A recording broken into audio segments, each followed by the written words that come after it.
Olá pessoal, meu nome é Marcos Alencar, estamos aqui no canal Trabalhismo em Debate, descomplicando o direito do trabalho sem juridiquês. O tema de hoje vai ser a resposta de uma pergunta que eu tenho recebido com certa frequência, que é a seguinte: a reforma trabalhista vai acabar? Essa pergunta tem sido feita, e com razão, por conta das últimas, é, da última eleição, né, presidencial. A vitória do candidato Lula, a vitória do candidato Lula sem dúvida, que muda o rumo, sai de um apoio para um contra-apoio à reforma trabalhista. E isso é uma questão muito simples de enxergar, né? Se vai mudar ou não, aí eu vou mais adiante dar a minha opinião aqui. Mas por que é uma questão muito simples em afirmar de forma concreta que o vento agora está contra a reforma trabalhista? Olha, todo movimento sindical da classe trabalhadora, né, sindicatos de classe, foram contrários à reforma trabalhista. O primeiro ponto é que tirou do sindicato uma arrecadação bilionária. Eu, inclusive, na época, me pronunciei várias vezes contra isso.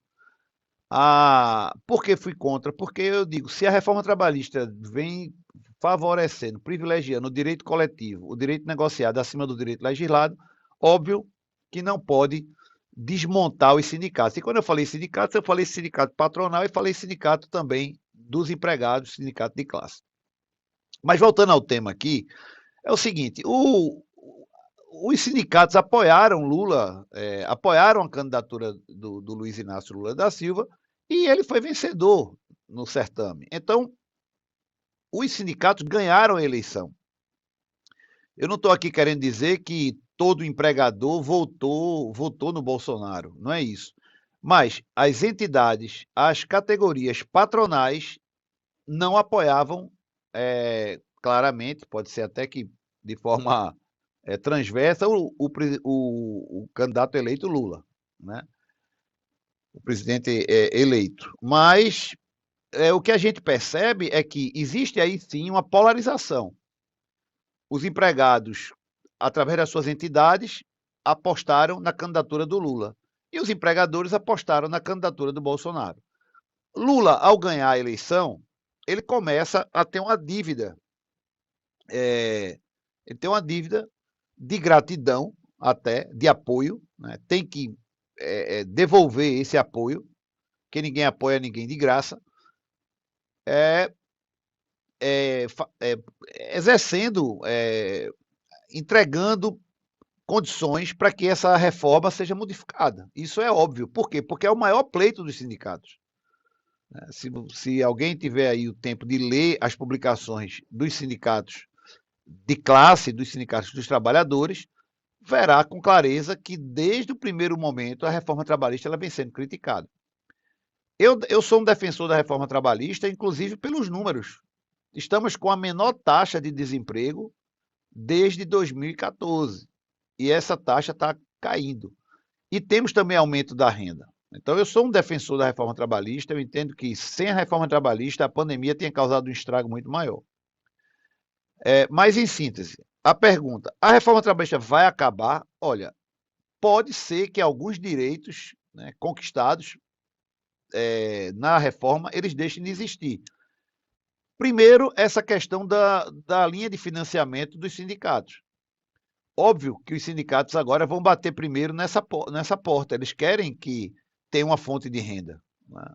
E isso aí foi uma queda abrupta. O segundo ponto é a maior proteção da classe trabalhadora. O que é a maior proteção? É lutar por mais estabilidades, por salários maiores, por cláusulas que agreguem ao contrato de trabalho que não possam ser alteradas. Né? O que eu vejo uma movimentação de dar uma maior proteção. E isso aí vai gerar um grande conflito. Por quê? Nós tivemos essa semana manifestações do Supremo Tribunal Federal dizendo que se pode PJizar, né, desde que aquela pessoa ela tenha um ganho significativo, que tenha um curso de nível superior, que tenha uma certa independência para escolher os seus destinos profissionais. Isso, para todo o polo sindical que apoiou o presidente eleito, isso é um contrassenso tremendo. Então, vai ter aí um ponto de muito choque dentro do Congresso Nacional em relação a isso. Quais são os. Quando a gente fala de acabar a reforma trabalhista, não é chegar lá e desligar um botão e dizer a reforma trabalhista não existe, mas não é isso. É atacar pontos específicos. Imposto sindical. Nós temos a Central Única dos Trabalhadores, temos a Força Sindical, temos a União Geral dos Trabalhadores, a UGT. Elas dizem até que são contrárias ao imposto sindical, como era em 2017, mas isso não quer dizer que elas não queiram criar uma linha de financiamento, não. Lógico que eles vão querer se autofinanciar. Por quê? Sem dinheiro ninguém faz nada. Como é que eles vão ter as estruturas sindicais montadas se não tiver um canal de financiamento? Então, isso é um ponto que vai ser muito debatido. O outro ponto que eu vejo aqui, que eu anotei, é a questão do contrato de trabalho intermitente, do teletrabalho. Os motoristas que trabalham por aplicativo, existe uma movimentação muito forte dessas entidades de querer que eles sejam ou seletistas ou que eles tenham uma categoria regulamentada. Eu não sou contra se regulamentar para que acabe com essa indefinição. Isso aí também é uma promessa muito grande de enfrentamento.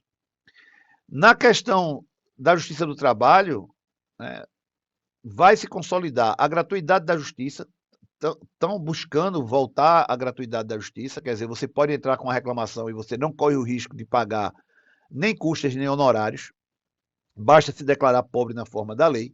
Isso aí é uma coisa que vem muito assertivo, que é a ampliação do acesso à justiça. Isso, essas centrais dizem isso com clareza. E o outro ponto também é a questão das horas extras, que hoje você tem um banco de horas individual, você não precisa do sindicato. Então, tudo que for acordo individual, a tendência é que eles puxem para uma necessidade de homologação coletiva, de homologação sindical. A mesma coisa é com relação à rescisão contratual. A rescisão contratual não é mais obrigatório há muito tempo que se faça uma homologação sindical, mas isso, apesar de agilizar o processo rescisório, mas é contrário ao interesse do sindicato de classe. Primeiro, que ele não quer ter facilidade na rescisão.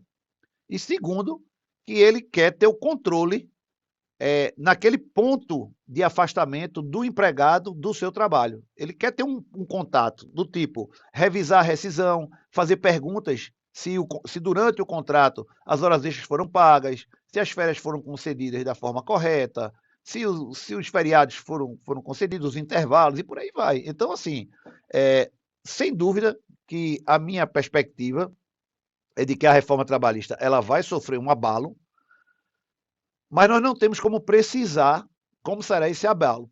Por quê? Apesar do compromisso do Partido dos Trabalhadores, do Lula e de todas essas centrais que eu citei antes, o Congresso tem lá a sua bipolaridade. Então, existe o Congresso Bolsonaro e existe o Congresso Lula. É verdade que quem está no poder tende a agregar algumas forças, né? O pêndulo vai sempre para o lado de quem está ocupando a cadeira presidencial. Mas não resta dúvida que teremos aí muitos embates. Agora, não tem como a gente saber. Uma coisa é certa, não vai ser um fim de uma reforma com muita simplicidade, né? A toque de caixa. É essa a minha previsão. Posso estar enganado aqui, né? Eu não sou futurologista. Eu estou trabalhando com os dados que eu tenho hoje. Hoje, se colocasse a reforma trabalhista nesses pontos que eu acabei de citar no Congresso Nacional, olha, eu não sei não, talvez muita coisa aí não conseguisse ser aprovada. Por isso que eu acredito que primeiro o governo vai tomar pé, vai se estabilizar no Congresso Nacional, para lá para depois do meio do ano, começar com essa pauta, vamos chamar de pauta bomba, contra a reforma trabalhista. E os empregadores que perderam a eleição, o que fazer? Olha, tem muito sim o que fazer. Você pode buscar os sindicatos, né, agora e tentar trazer esses itens da reforma trabalhista para um acordo coletivo, para que ele se preserve. Você pode fazer um acordo por até pelos próximos 2 anos. Caso haja alguma alteração na lei, a cláusula vai permanecer vigorando. A exemplo desse acordo de banco de horas individual, que é uma coisa que vem sendo muito praticada e é uma tranquilidade para o empregador, porque ele não precisa pagar as horas extras, ele consegue compensar e não precisa do sindicato criando todas aquelas regras, aquelas exigências para se fazer um banco de horas coletivo. Hora extra é uma dor que todo empregador sente, né, na sua grande maioria. Então é isso, são essas nossas considerações. Espero que tenha aí essa posição sirva de alento para a tomada de decisão em ambas as partes, não só dos empregadores, mas também dos empregados. Em breve a gente volta. Tchau.